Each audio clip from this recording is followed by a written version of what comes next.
Hello guys! Ang video natin ngayon ay gagawa tayo ng homemade almond ice cream. Ayan.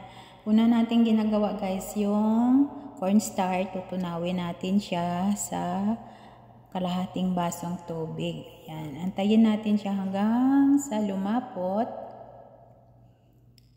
Pag lumapot na siya guys, isit aside natin. Palamigin. Welcome to my channel, Twin MG Mix TV. Sa mga hindi pa nakasubscribe sa aking channel guys, subscribe na, like, bell all para notify kayo sa aking mga bagong uploads. Tara guys, samahan nyo ako. Ito yung ating cornstarch. Una-unang step ay ating gagawin ang pagluto ng 1 kutsarang cornstarch para sa ating almond ice cream. So, lalagyan lang natin siya ng kalahating baso na tubig. Tutunawin natin at ilagay sa low fire lang siya guys para hindi masunog ang ating cornstarch. Ayan, hukay-hukayin lang natin siya hanggang sa maglapot. Pag lumapot na siya guys, atin siyang palamigin. Itatabi natin at ating i-prepare yung mga ibang sangkap.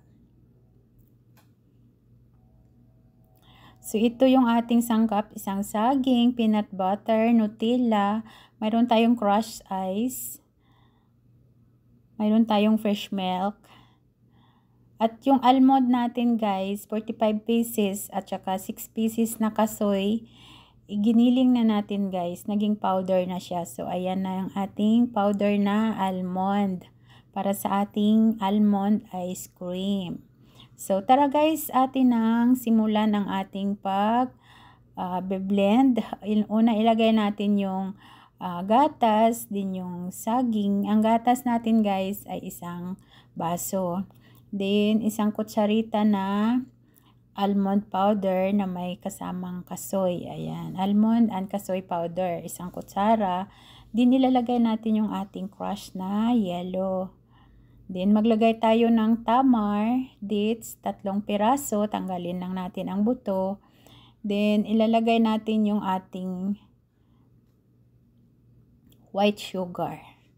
Ang white sugar natin guys ay 1/4 cup. Then, yung ating cornstarch na niluto kanina.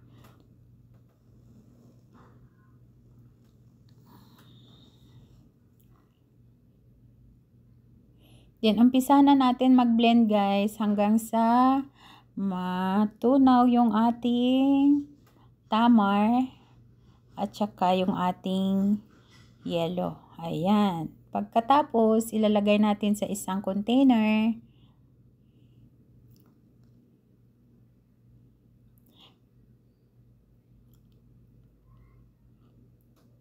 Freezer natin yan ng saglit guys, mga 20 minutes.